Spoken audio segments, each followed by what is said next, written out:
How confident are you in Syracuse football after week one? Week two quickly approaching here. Owen and I going to take a deep dive on the team, decide how confident we are in each position group. It's on Locked On Syracuse. It's right now. Locked On Syracuse, your daily podcast on the Syracuse Orange, part of the Locked On Podcast Network.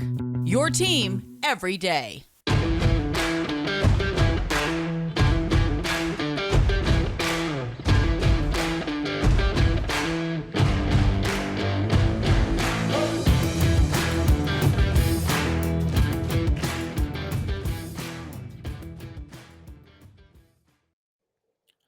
Matt Bonaparte, Owen Valentine with you on your Wednesday episode. Hope you're all having a wonderful Wednesday thus far.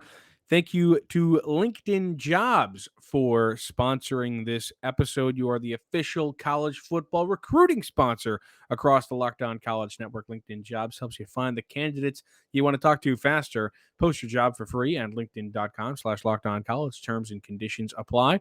And thanks for making Locked On Syracuse your first listen every day.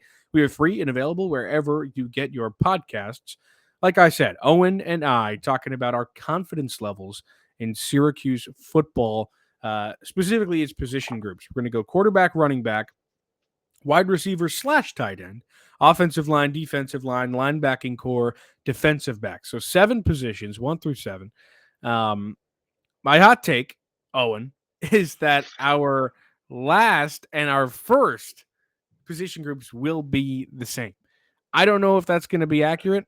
We some pre-pod antics have arisen, but yeah, I don't know what we're going to see here from Mr. Valentine. So maybe that's not my hot take. I don't know what's coming out of your mouth here, but let's start 7. We'll both give our 7s, and then we'll go 6 and 6, 5 and 5, 4 and 4, and we'll get to the top. What is your 7? Mine. I'm going to tell you mine first. Mine is the offensive line. We're on the same page now. I Okay. had, for those of you listening at home or watching at home, there was a mental lapse before we jumped on, and that wasn't the case. Let's say we restarted this episode about 2.5 minutes in, the first time through. So we are back. We're in agreement with the O-line. It's not even that big of a negative for them, I think, because there were some things that I saw that I liked, and I mean, when you look at the numbers in the fact that, what was Schrader sacked twice? I don't know the answer. Yeah. I don't think he was sacked 2 times. Really? 2 sacks, technically. I don't remember. Both attributed to Ashton Galat. I'll take that in terms of sack numbers. But Sure. what I I will do not remember that take, one sack. and we will discuss this, I'm sure, is the penalties and the consistent penalties that you saw from this line, and that's where the lack of confidence is at this point.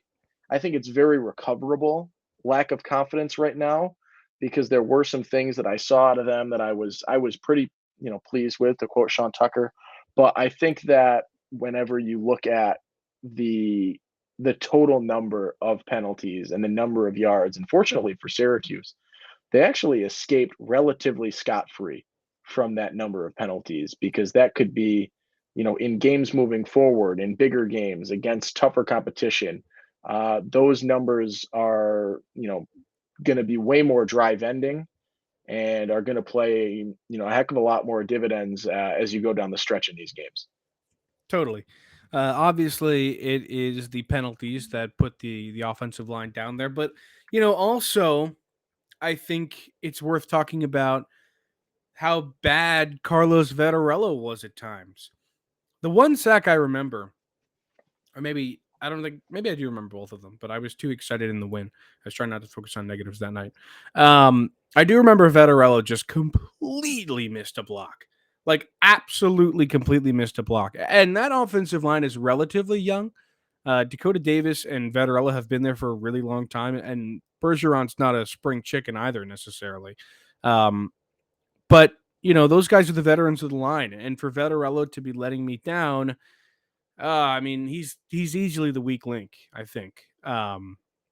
And of course, the snap infraction, the false start on the center somehow, the whole bit.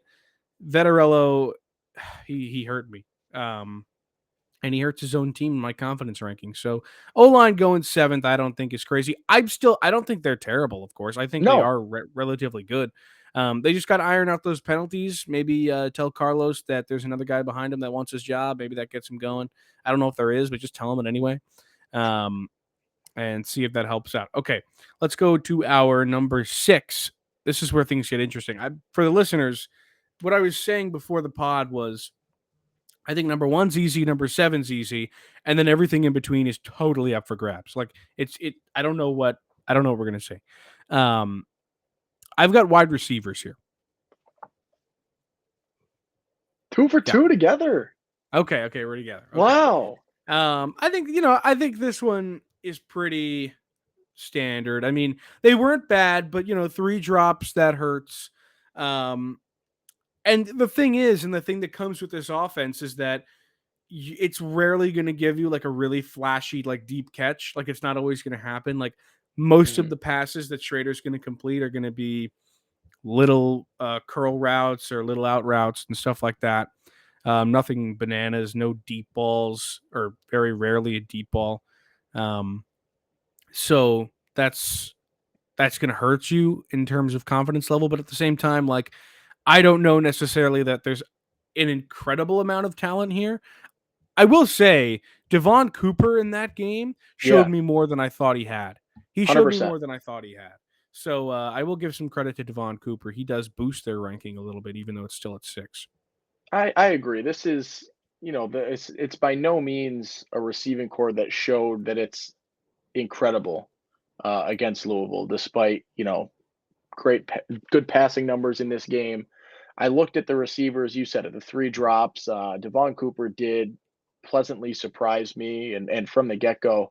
And I still want to see some more out of this receiving core. And that's where I think my low confidence is right now, is there wasn't truly anything all too spectacular that really jumped off the page for me or anything of that nature. And I think that's sort of where I sat low on the confidence meter with them. There's not really, a ton that I saw out of them. And I look at, there's 241 total receiving yards, and 84 of them are Sean Tucker, and that's, no disrespect to Sean, but this is a receiving core that, combined for what, 160 yards? Yeah, but they did their job, They did their job. Okay. I don't know. And honestly, if the drops go away, I don't care that they only have that many yards. Like, that's fine with me, because the only reason that, like, this offense is totally contingent on Sean Tucker, right? Every single defense, every single week is working on how are we going to contain that guy? How are we going to make it so he doesn't beat us every single play? And what they did last year was they just forced Syracuse to pass, and they couldn't a lot of the time. That was the whole thing in the Clemson game. And the reason they couldn't muster anything was that rarely could they throw the ball down the field. Now, Trevor Pena scores like a 61-yard touchdown in that game. Yeah. But pretty much the rest of the game, they couldn't complete a pass. So there was a lot of that last year. So this year, that not being the case in week 1 led them to the victory. And if that's all they need, that's all they need. And I don't care. I see. I think your rationalization there, I do agree with, in that this is a different story if you get rid of the 3 drops and say, they caught the ball, they did their thing, there weren't any drops, and they combined for 160 yards. With the drops, I bring that into play. I want to see something from this group. I want to see that route or that catch, or just that one little spark that says that this group is ready, because there were a ton of question marks with this group going into the year. And I think there still are a good number of question marks with this group going into week 2, as there probably will be going into week 3, and so on for the first couple of weeks of this season. I liked a few of the things that I saw. I want to see a little bit more, hence my lower confidence rating on that. This is not a low confidence rating, I don't think. I don't think after that week 1, like, I'm really sitting here saying I have no confidence in anyone. Average. Yeah, it's low. They got to prove it to me in week 3, to be comparison honest, to some of these other groups. I don't really care about what they do next week or this week. Like, I do, but I don't, because it's UConn. Like, they're gonna have to prove it to me against Purdue. All right. Mhm. Anyway, let me read a quick advertisement. LinkedIn coming at you. As you gear up for the fall, you need the right people on your team to help your small business fire on all cylinders. LinkedIn Jobs is here to make it easier to find the people you want to talk to faster and for free. Create a free job post in minutes on LinkedIn Jobs to reach your network and beyond to the world's largest professional network of over 810 million people. Then add your job and the purple hashtag hiring frame to your LinkedIn profile to spread the word that you're hiring so your network can help you find the right people to hire. Simple tools like screening questions make it easy to focus on candidates with just the right skills and experience so you can quickly prioritize who you'd like to interview and hire. It's why small businesses rate LinkedIn Jobs number one in delivering quality hires versus leading competitors. LinkedIn Jobs helps you find the candidates you want to talk to faster. And did you know that every week nearly 40 million job seekers visit LinkedIn? Post your job for free at linkedin.com/lockedoncollege. That's linkedin.com/lockedoncollege to post your job for free. Terms and conditions apply. Okay, we roll on here on Locked On Syracuse. Matt Bonaparte, Owen Valentine with you. We've done the 7 and 6 spots, and we're moving on swiftly. This is where things get dicey, and I wrote here A, B because they're almost on the same platter. My 5 and my 4. I will give you the 5, and it is the defensive line. Bones, I want to disagree. I can't. No, we're now on the same page 3 times in a row, but I think we're going to fluctuate on my next pick. I'm pretty confident in Okay. that. I liked what I saw out of the D line Okay. in this game for the Good. most part. I still am not Really 100% glad you didn't put him sold. last. That's all I'm saying. Yeah, okay. Spoiler. Yeah, that's where they started for me. Okay, it happens. I had a little mental issue. It's been a long day. We're good. We're good. We're back.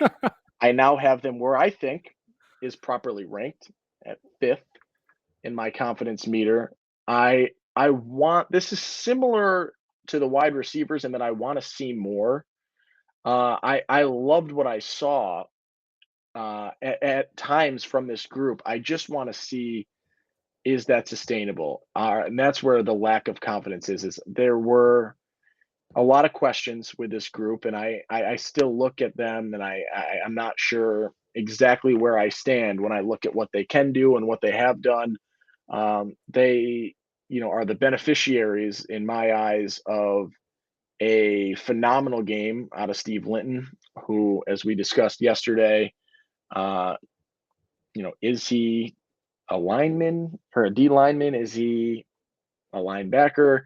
He's sort of that tweener. The D line is the beneficiary of that performance in my eyes. I don't think they played a terrible game, but I was looking for a little bit more out of them, and I just want to see if that's a consistent thing or if that was really just the defensive scheme worked against that Louisville team in keeping Malik Cunningham in check. And maybe you could say, oh, and that's stupid because it was the D line and their performance that kept Malik in check.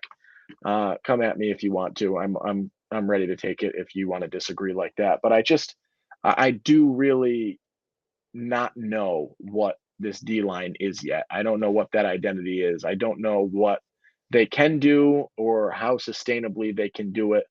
So that's where my confidence is lower on them in that regard at this point. Another one where they just got to prove it to me again. Yeah, Some people were asking us, like, is this just a situation where Louisville is bad and that's why they won so big, or is Syracuse actually good?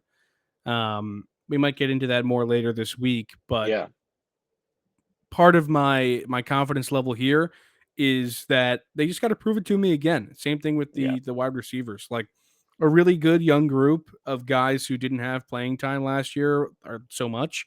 Chukwu and Okachukwu and Lockett and Linton did a little bit, but Jatius Gear, of course, new guy, redshirt freshman, um, he didn't, but he played well.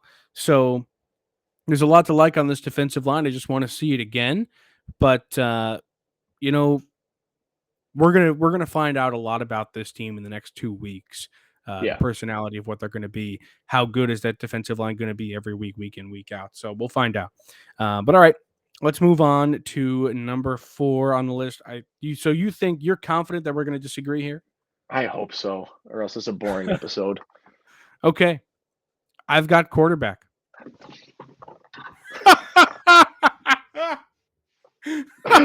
No, I thought this was my hot take. Okay, I just want to say, actually, it makes sense. I was just going to say, whatever. But why do you have Garrett here?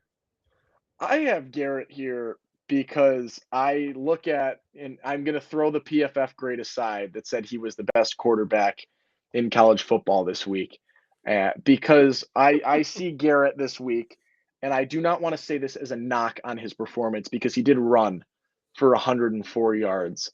I am saying this in terms of my confidence in Schrader's passing. And that is because I knew going into the season that he can run for 100 yards in certain games. And I wanted to see what I could see out of his passing. And I used this earlier than I wanted to, probably unwarranted, as you brought up. And when I brought up the passing statistics outside of the running backs, Schrader in this grade and these numbers is very much a beneficiary of a screen pass to Sean Tucker. And that's where my lower confidence is, despite the fact that numbers wise, he had an outstanding game against Louisville. I see that, he dumped the ball to a wide open. Yeah. He did look to the left at the receivers running long. But he did his job to a T. He looked away the safety, fine. But what I see in terms of me having high confidence in Garrett Schrader is a little bit more execution on that middle to long range ball. I know Garrett Schrader can throw the ball 10 yards. I did like that he looked off the defense and provided, he got the safety to bite to the left side of the field, which inevitably lets Sean score. But he did throw the ball 4 yards to Sean Tucker, and Sean runs 55. So that's where my lower confidence is. This is, again, not a knock on Garrett Schrader's performance. I don't want that to be the interpretation of why I have him 4 or why I'm saying that the confidence isn't as high as it might be. My confidence is, or my lower confidence is, I saw him throw a fade over Max Mang's head completely on the first drive that I would have liked to see a better throw on one of his only longer passes of the day in terms of true distance. And he threw behind someone else, like 2 steps behind, and it was just it shouldn't have been a difficult pass, and it became one. So I wanted to see something in terms of a longer pass that really worked, and him sort of airing it out, and that's why my confidence, it has him at 4, and I think it's a slightly elevated confidence to where I was on him going into the year. But it's just I didn't see enough in terms of where my concerns were in this game to bring him up any more than I did. I think you're a little bit more nitpicky than I am on him. I'm okay. I'm very happy with what he did on Saturday. Yes, I don't want he was that really to be the good. message that I thought he was bad. I'm okay with him missing a couple passes. Like, that's fine with me. He did his job better than he's ever done it. That was why he was graded so highly. He did his job Saturday better than he's ever done it. And probably about as good as he can do it. I just don't know if that's a flash in the pan. I mean, similar answer to the other ones, but it's true. Like, I don't know how many we're going to get that look like that, Like, we might, week 5, we might be like, remember what he did week 1? Like, why can't he do that again? Like, that could be a reality, which, again, I don't want, but it could happen. That was the Tommy I think DeVito he's reality. good. Yeah. Remember what he did against North Carolina? Remember what he did against NC State? Yeah. And then he couldn't do it ever again. Different situation because Schrader played a whole season, and now he kind of looks like he put it together. But still, Schrader, he looked a lot better week 1 than we've ever seen him. I just want to see what he does against a better defense. So I guess we'll find out. I nitpicked him, and he's 4 in comparison to 3 very solid groups. So that's not even. I did nitpick him, but I don't want this for and my nitpickiness to be a true lack of confidence, because I don't lack confidence in him at this point. I just, as you said, I don't know if that's the new reality with Garrett Schrader, or if that worked out against a Louisville team or a Louisville defense with a ton of brand new pieces, and a situation that just ended up working out well. So it is the cop out that we're going to use, because it is true, and that we have a small sample size right now, and these are immediate reaction sort of confidence levels. But I'm going to throw Garrett Schrader the prove it right now, and just show me that I'm wrong, and that I should be gleaming in confidence right now, because that's what I want to see. I want to see that this is the new Garrett Schrader, and this is what we'll see, game in and game out of him, which I'd love to see it. I think it'd be a fun year if that's what we're about to strap in for. Yeah. All right, we got to get the last three out relatively quickly here. My next one's defensive backs. Oh, nice. Yeah, okay. I thought we'd disagree there. DBs are really good, though. I want to say that my top three, like, I'm all incredibly confident in. Like, it's not a huge difference. Yeah. DBs are awesome. I mean, Garrett's so good. Deuce was great. Nobody even threw to Deuce. Like, they were fantastic. Like that another position group where I think they've played about as well as they've played all year. They got beat on one play all night, and it was a trick play. Like that's it. So yeah, and they recovered and made a stop. Yeah, and they stood him up. Not entirely them. It was the defensive line, the linebackers that helped out too, but they helped stand him up on the goal line. So it worked out. Of course, so I assume the Garrett pick was great. Your two is now the linebackers, right? Yes, my two is the linebackers, and I'll tell you why. Give me that, and then I'll tell you why I had it flip-flop. Okay. I choose the linebackers because the linebackers have Michael Jones. And Michael Jones is the most confident player on the field, probably, when he's on it, which means Sean Tucker's not on it.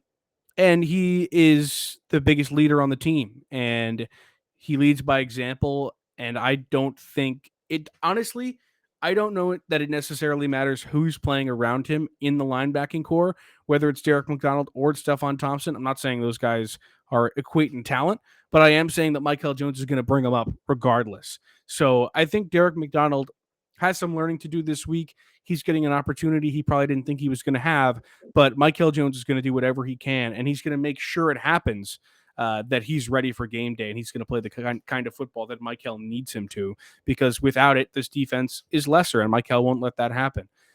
Also, Marlowe is an absolute dog, and I just love Marlowe. He's a running back playing linebacker, and that's just awesome. But Michael, he's the man, dude. He is the absolute man, and I could never pick against him. All right. I had it flip-flopped because of one variable, and I like that you have, Michael Jones sort of trumping that variable, which I think we both know where I'm going here. I look at Derek McDonald, and I look at a guy who had a very, very solid, very, very good first game. This is a point that Dino brought up in his Monday presser. They're going to play UConn next week. That should be a cakewalk. That means Derek McDonald now has 2 games of footage.